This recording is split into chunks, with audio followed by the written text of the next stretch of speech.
Élu, écoute attentivement. J'ai un message urgent et important à délivrer aujourd'hui, et ce message n'est pas pour tout le monde. Si tu ne marches pas sur le chemin divin de Dieu, si ton cœur n'est pas aligné avec la vérité, tu te sentiras mal à l'aise et tu partiras. Mais si tu es véritablement élu, si tu es un authentique serviteur de Dieu, tu resteras, car ce message t'a été guidé au moment exactement opportun. Cela ne t'est pas parvenu par accident. Le ciel a arrangé cette rencontre. Ce que je m'apprête à partager changera ta façon de te comprendre toi-même et ta manière d'interpréter ce que tu as vécu. Cela apportera clarté, paix et force à ton esprit. Beaucoup d'entre vous l'ont déjà ressenti. Les gens vous regardent plus longtemps que la normale. Leur regard s'attarde, pourtant leur bouche reste close. Ils vous fixent, mais ils ne disent rien, et cela vous laisse vous demander pourquoi. À la fin de ce message, vous comprendrez la raison spirituelle derrière ce silence et vous arrêterez de vous remettre en question. Restez avec moi jusqu'au bout, car il y a quelque chose que vous devez entendre qui apaisera profondément votre cœur.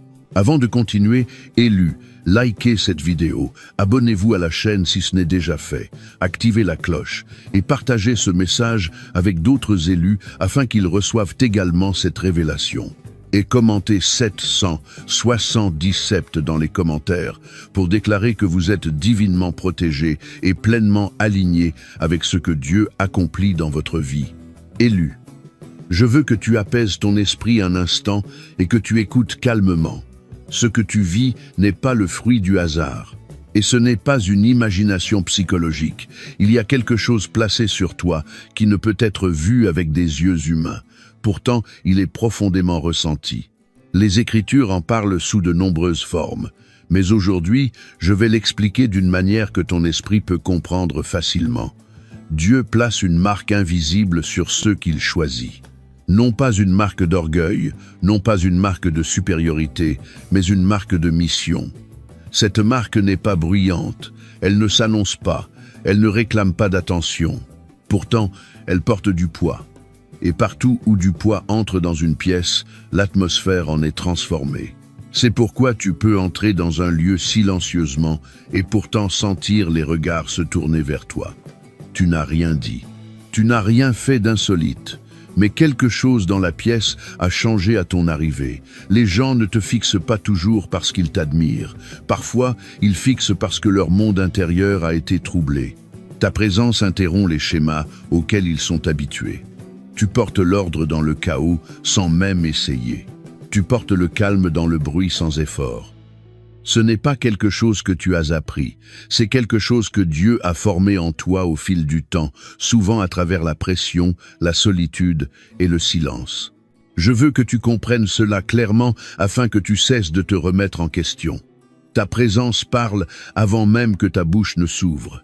Bien avant que tu ne dises un mot, quelque chose en toi a déjà communiqué. Cela communique l'intégrité, cela communique la retenue, cela communique la profondeur. Et beaucoup de gens ne sont pas habitués à être près de quelqu'un qui ne laisse pas fuir son insécurité dans la pièce. Tu vois, la plupart des gens entrent dans les espaces en portant le besoin d'être validés, remarqués ou approuvés. Ils parlent vite, ils s'expliquent, ils tentent de combler le silence, car le silence les expose, mais toi, tu es différent. Tu es à l'aise dans l'immobilité, même quand tu ne t'en rends pas compte. Tu es ancré, et cet ancrage crée une tension chez ceux qui vivent des vies émotionnellement instables. C'est pourquoi le fixé vient souvent avec le silence.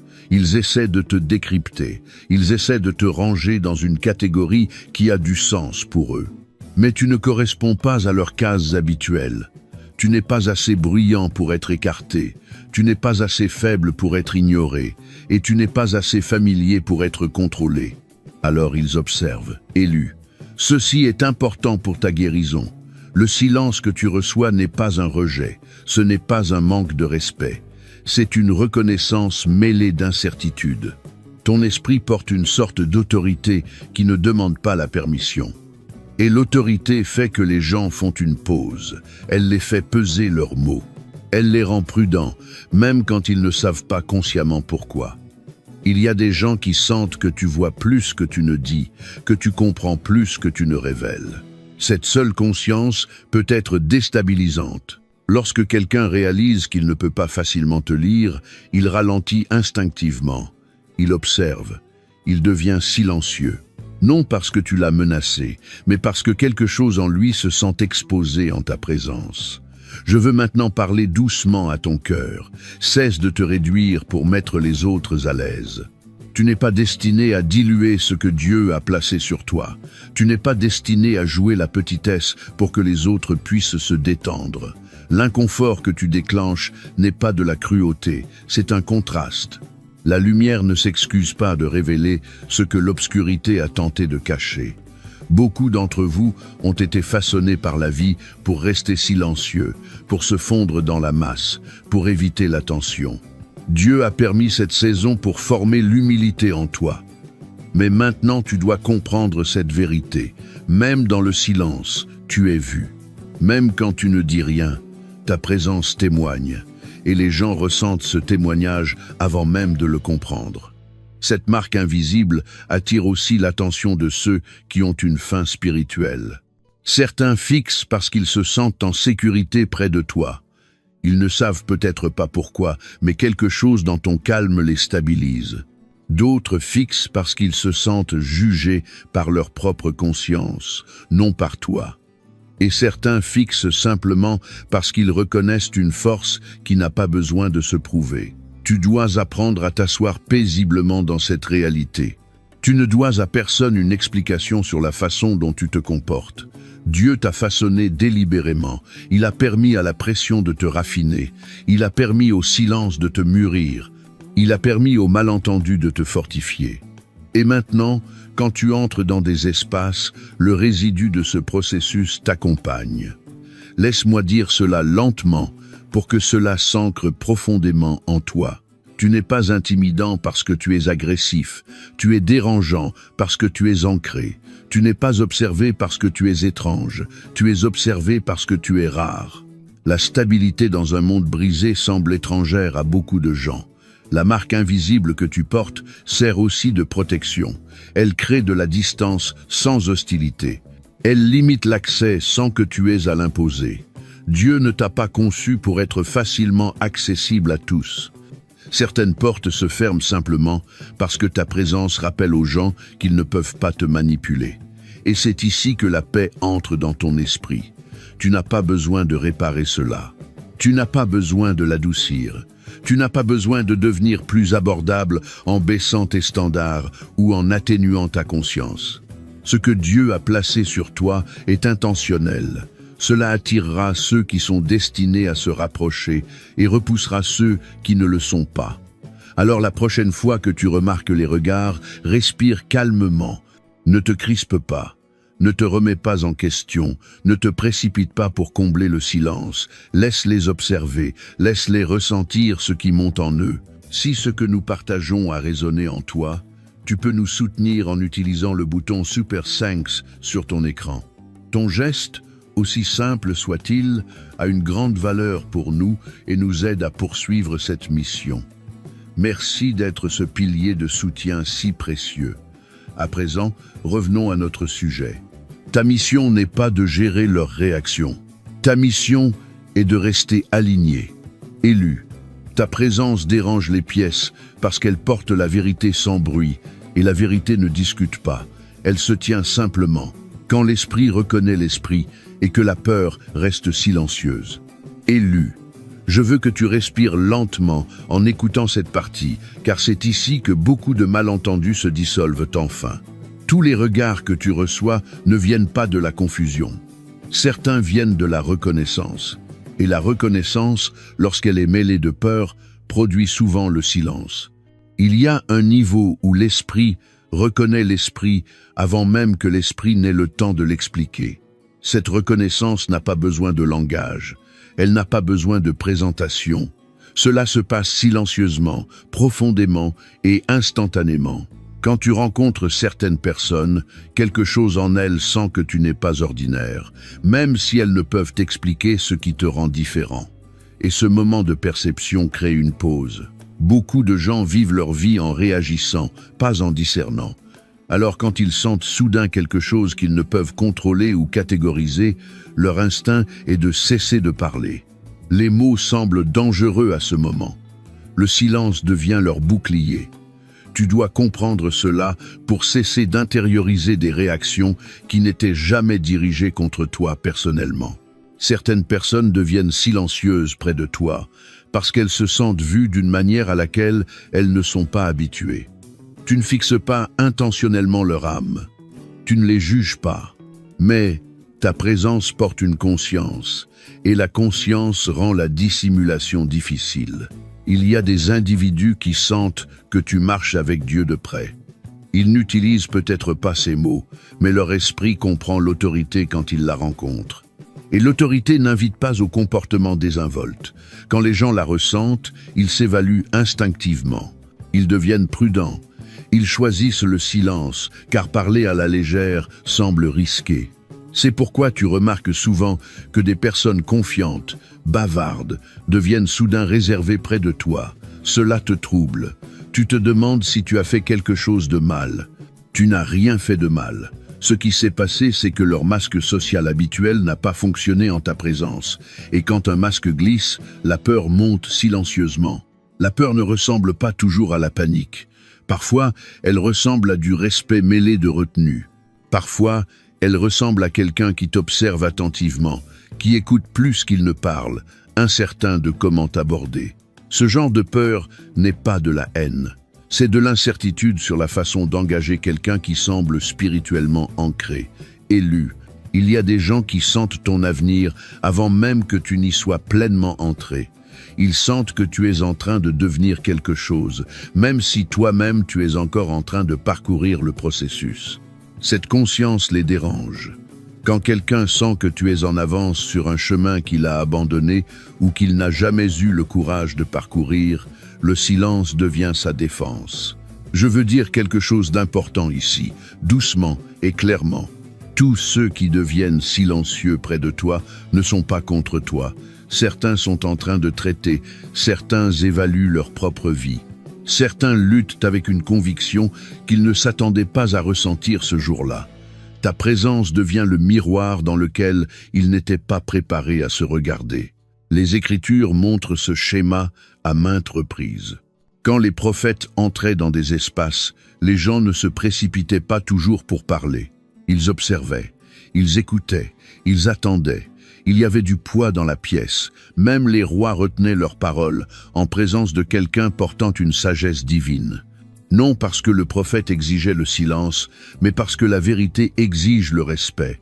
Tu ne te promènes pas en essayant d'être profond, tu n'essaies pas d'intimider qui que ce soit. Mais tu as appris à écouter plus que tu ne parles. Tu as appris à te comporter sans courir après l'attention. Et cela seul te sépare de beaucoup de gens qui survivent grâce au bruit. Le bruit est une distraction face à la peur. Le silence force l'honnêteté. Quand les gens deviennent silencieux près de toi, c'est souvent parce qu'ils ne peuvent pas se distraire de ce qu'ils ressentent à ce moment. Alors, ils observent, ils étudient, ils attendent que tu révèles quelque chose qui explique pourquoi ils se sentent ainsi. C'est ici que ta paix doit intervenir. Tu n'es pas responsable d'apaiser leur malaise.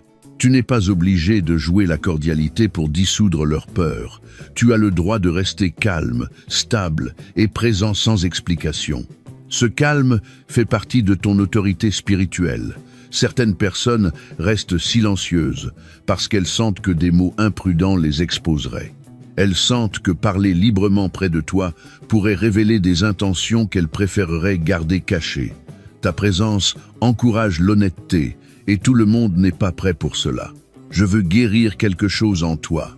Maintenant, beaucoup d'élus développent l'habitude de l'auto-accusation. Quand une pièce devient silencieuse, tu supposes que tu as fait quelque chose de mal. Tu supposes que tu es gênant. Tu supposes que tu es trop ou pas assez. Cette habitude doit cesser. Le silence que tu rencontres n'est pas une preuve d'échec, c'est une preuve d'impact. La peur reste aussi silencieuse parce qu'elle écoute. La peur veut recueillir des informations. Elle veut évaluer si tu es sûr à approcher, sûr à défier, sûr à ignorer. Et quand elle ne peut pas décider rapidement, elle choisit l'observation plutôt que la confrontation.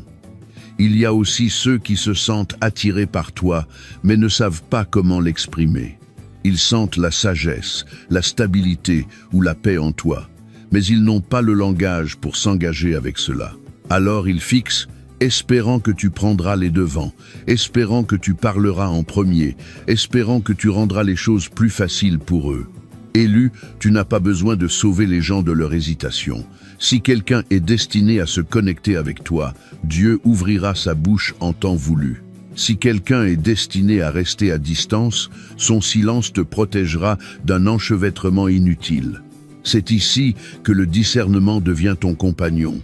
Tous les regards ne sont pas une invitation, tous les silences ne sont pas de l'admiration, et toutes les personnes silencieuses ne sont pas destinées à se rapprocher. Apprends à observer sans anxiété, apprends à rester ancré sans présomption. Ton rôle n'est pas de décoder chaque réaction, ton rôle est de rester aligné. Quand l'esprit reconnaît l'esprit, il y a souvent une pause. Et quand la peur est présente, le silence suit. Ce silence n'est pas ton ennemi, c'est une information.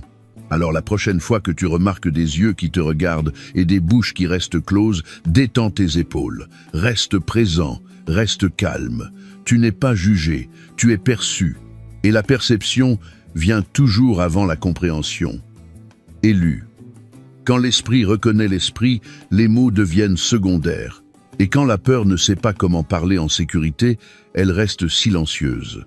L'une des raisons les plus profondes pour lesquelles les gens te fixent sans rien dire n'est pas seulement à cause de qui tu es, mais à cause de ce que tu réveilles en eux. Ta présence devient un miroir. Et tout le monde n'est pas prêt à affronter ce que ce miroir reflète. Tu n'accuses personne, tu ne leur prêches pas, tu ne les confrontes pas.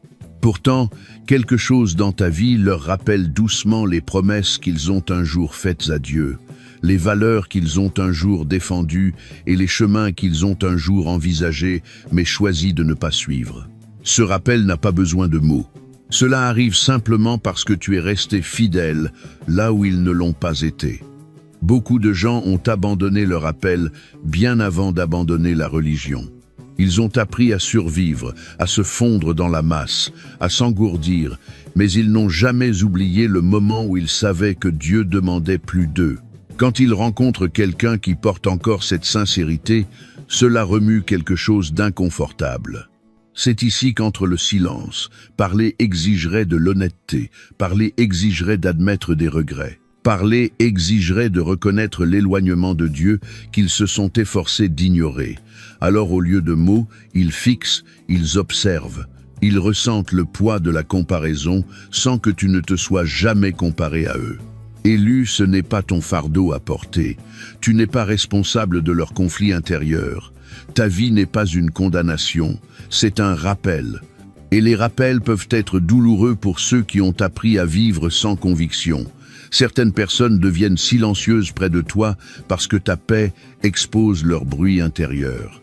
Ils ont appris à vivre avec l'anxiété, le compromis et la distraction. Quand ils se tiennent près de quelqu'un d'ancré, leur déséquilibre devient plus fort en eux. Le silence devient la seule façon dont ils peuvent faire face à ce contraste interne. Tu dois comprendre cela clairement pour cesser de mal interpréter les réactions.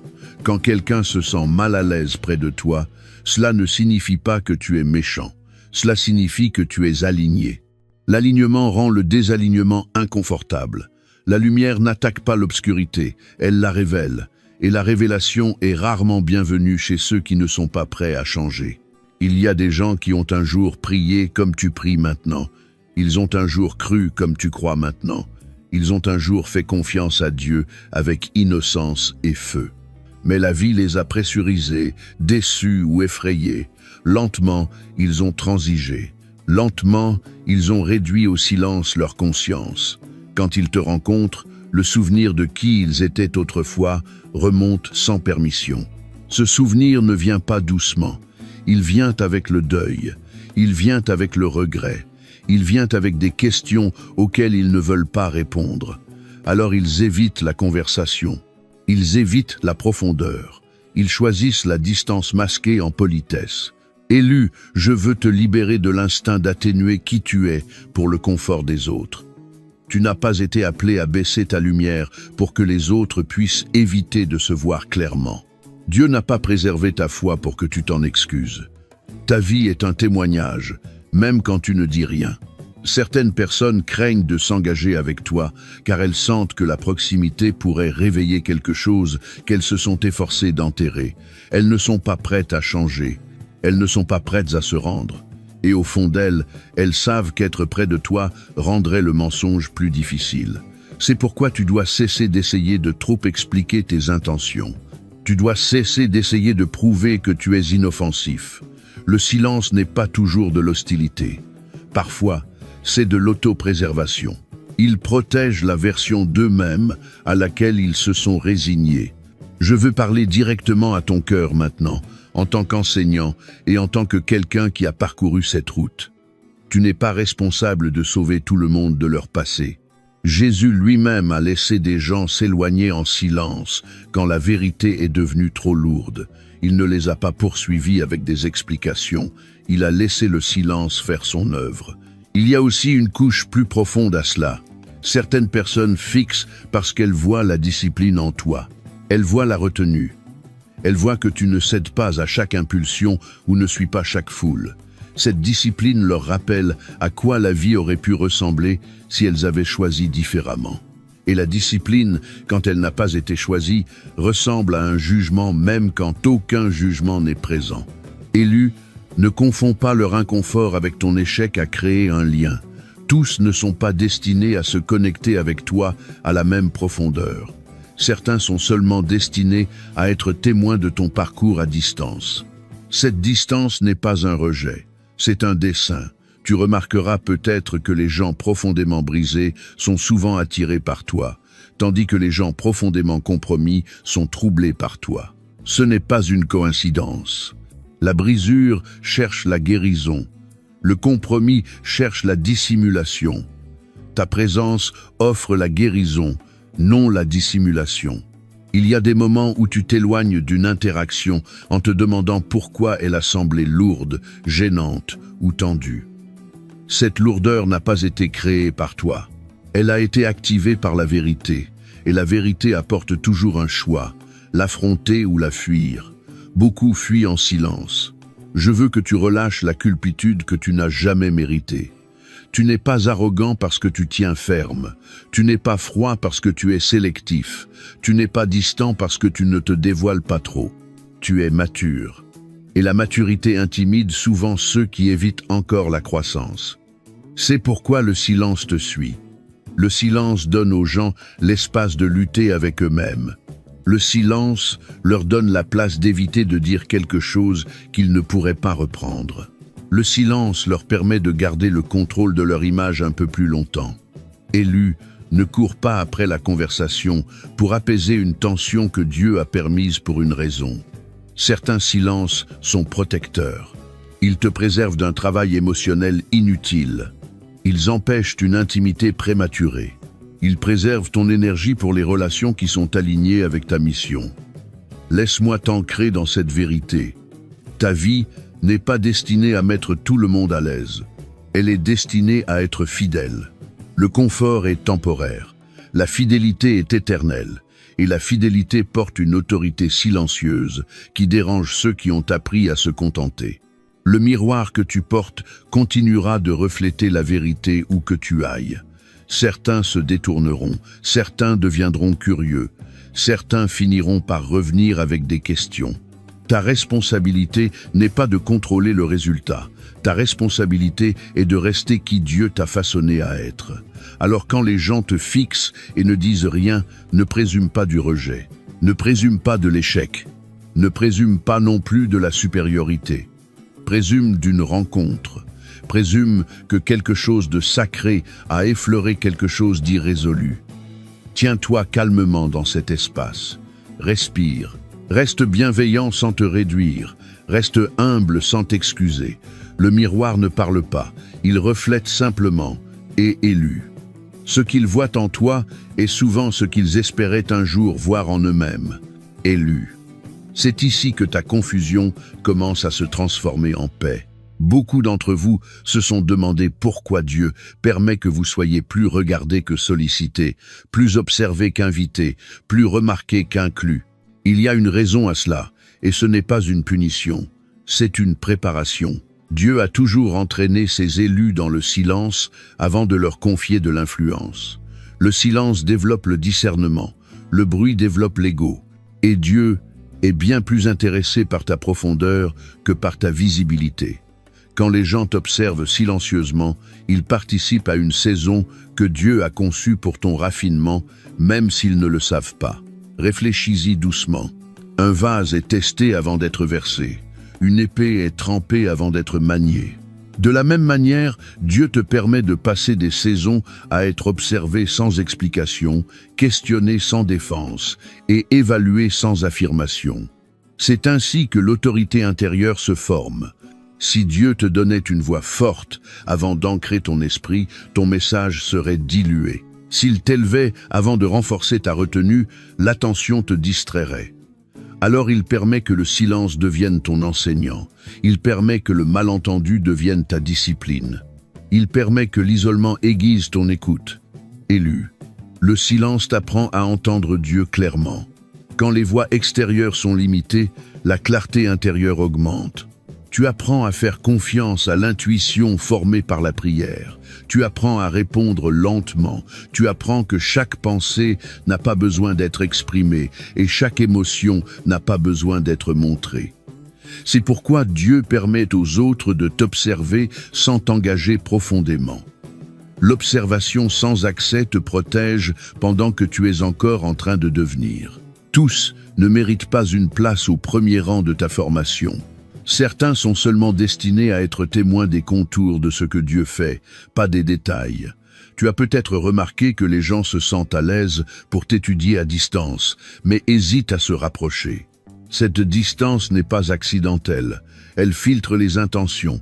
Ceux qui sont simplement curieux resteront silencieux. Ceux qui sont alignés finiront par approcher avec respect. Dieu t'entraîne à être à l'aise dans cet espace, à l'aise de ne pas être expliqué, à l'aise de ne pas être défendu, à l'aise de ne pas être pleinement compris. Ce confort est crucial, car le malentendu te suivra à chaque niveau supérieur où Dieu te conduira. Si tu ne peux pas gérer le silence maintenant, l'attention plus tard t'accablera. Si tu as besoin d'une constante affirmation maintenant, la critique plus tard t'écrasera. Dieu renforce ton noyau intérieur pour que la pression extérieure ne puisse pas te déstabiliser. Élu, laisse-moi dire cela clairement pour que cela apaise ton esprit. Le fait que les gens t'observent sans parler fait partie de ton entraînement spirituel. Cela t'apprend à ne pas courir après la validation. Cela t'apprend à laisser le fruit parler plutôt que les mots. Cela t'apprend à rester ancré quand le feedback est absent. Beaucoup d'entre vous ont été enseignés tôt dans la vie à vous expliquer pour survivre, à justifier vos sentiments, à prouver vos intentions. Dieu est en train de désapprendre doucement ce réflexe. Il t'apprend que l'autorité ne s'explique pas sans cesse. L'autorité est reconnue avec le temps. C'est pourquoi ton silence semble parfois lourd. Tu te débarrasses de vieilles habitudes. Tu apprends la retenue. Et la retenue est un pouvoir qui a appris la patience. Regarde comment Dieu agit dans les Écritures. Il se prépare souvent en silence et se révèle soudainement. Des années de silence précèdent les moments de clarté publique. Ta saison actuelle n'est pas vide, elle est concentrée. Certains d'entre vous sont protégés de relations prématurées. Si les gens parlaient trop librement maintenant, des attachements se formeraient trop vite. Dieu limite la conversation pour préserver la concentration. Il permet l'observation sans intimité. Ainsi, ton identité reste enracinée en lui, non dans l'opinion des autres. Tu es aussi entraîné à observer les autres avec discernement. Quand les gens restent silencieux, tu apprends à lire l'énergie, l'intention et l'alignement. Tu apprends que les mots sont souvent la partie la moins honnête d'une personne. Le silence révèle plus que la parole ne pourrait jamais le faire. Élu, ceci est une thérapie mentale et spirituelle. Si tu le permets, arrête de combattre le calme. Cesse de l'interpréter comme un manque. Cesse de précipiter les saisons que Dieu a conçues pour te faire mûrir. Tu n'es pas en retard. Tu es fortifié. Le silence autour de toi façonne ton système nerveux. Il t'apprend à rester calme dans l'ambiguïté. Il t'apprend à faire confiance à Dieu sans réconfort constant. Ce ne sont pas de petites leçons. Elles sont fondamentales. Dieu sait que l'avenir qu'il a pour toi te placera dans des pièces où tout le monde regarde, où tout le monde écoute, où chaque mot a des conséquences. Il t'apprend maintenant comment porter ce poids sans anxiété. C'est pourquoi tu dois cesser de demander « Pourquoi ne me parle-t-il pas ?» et commencer à demander « Qu'est-ce que Dieu m'enseigne ici ?» La réponse est souvent la stabilité, la patience et la confiance en soi. Les gens finiront par parler. Les questions viendront. La reconnaissance suivra, mais elle arrivera quand ton esprit sera prêt à la gérer sans orgueil ni peur. Jusque-là, reste immobile, reste présent, reste aligné, élu. Dieu t'entraîne dans le silence avant d'utiliser ta voix. Et quand il le fait, élu. C'est ici que beaucoup d'entre vous perdent leur paix sans s'en rendre compte. Tu sens les regards, tu perçois le silence. Et instinctivement, quelque chose en toi veut s'expliquer, adoucir la pièce, mettre les autres à l'aise, prouver que tu es inoffensif, amical, normal. Je te le dis maintenant, avec clarté et autorité, tu dois libérer cet instinct. Tu n'es pas appelé à expliquer ce que Dieu a déjà autorisé. L'explication est souvent enracinée dans l'insécurité, non dans l'humilité. Quand tu ressens le besoin de te clarifier avant même d'être questionné, cela révèle un ancien schéma de survie. Beaucoup d'entre vous ont appris tôt que le malentendu menait au rejet. Alors, vous avez appris à parler pour vous mettre en sécurité. Dieu est en train de briser cette habitude, non pour te rendre froid, mais pour te rendre libre. Le silence protège le pouvoir. Le pouvoir fuit quand il essaie constamment de se justifier. Regarde attentivement comment Jésus avançait. Il ne se précipitait pas pour expliquer qui il était à tous ceux qui le questionnaient. Il parlait quand c'était aligné et restait silencieux quand les mots auraient été gaspillés. Le silence n'était pas une faiblesse en lui, c'était du discernement. Et ce même discernement se forme en toi. Quand les gens te fixent et ne disent rien, et que tu te précipites pour combler cet espace avec des explications, tu t'abaisses dans une position que tu n'étais jamais destiné à occuper. Tu commences à négocier ta présence. Tu commences à t'excuser pour ta nature. Avec le temps, cela t'épuise. Élu. Écoute cela clairement. Tu ne dois pas de clarté à la curiosité. Tu ne dois pas d'accès à l'observation. Tu ne dois pas d'explication aux gens qui n'ont pas mérité la compréhension. Dieu a conçu le silence comme un filtre. Ceux qui sont destinés à te connaître approcheront avec respect. Ceux qui veulent seulement évaluer, comparer ou contrôler resteront à distance. Quand tu t'expliques prématurément, tu désactives le filtre que Dieu a placé autour de toi. Beaucoup d'entre vous confondent la bonté avec la surexposition. La bonté n'exige pas l'auto-trahison. L'amour n'exige pas que tu dilues tes limites. Le silence n'est pas de la cruauté. Le silence est de la sagesse quand les mots compromettraient la paix. Il y aura des moments où le silence semblera inconfortable. Ton système nerveux peut réagir, ton esprit peut s'emballer, mais cet inconfort fait partie de ta guérison. Tu apprends que tu es en sécurité, même quand tu n'es pas pleinement compris. Tu apprends que ta valeur ne dépend pas d'être interprétée correctement par tout le monde. Élu. T'expliquer sans cesse entraîne les gens à te questionner davantage. Cela leur apprend que ton autorité est négociable. Le silence, d'autre part, établit la stabilité. Il signale la confiance. Il dit aux autres que tu n'es pas facilement ébranlé par l'opinion. Il ne s'agit pas d'être distant ou arrogant. Il s'agit d'être ancré. Quand tu parles à partir de l'ancrage, tes mots portent du poids. Quand tu parles à partir de l'anxiété, tes mots se dispersent. Certaines personnes restent silencieuses près de toi parce qu'elles essaient de te provoquer pour que tu révèles plus que tu ne devrais. Elles veulent te tester. Elles veulent voir si tu vas réagir de manière excessive, trop te dévoiler ou trop t'engager. Avant de conclure, élu, si ce message a parlé à votre esprit, likez cette vidéo, abonnez-vous à la chaîne si ce n'est déjà fait, activez la cloche et partagez ce message avec d'autres élus qui ont besoin de cette clarté. Et commentez 777 dans les commentaires en signe que vous êtes divinement protégés, spirituellement alignés et que vous marchez calmement dans votre mission. Reste immobile. Dieu fait plus que tu ne peux.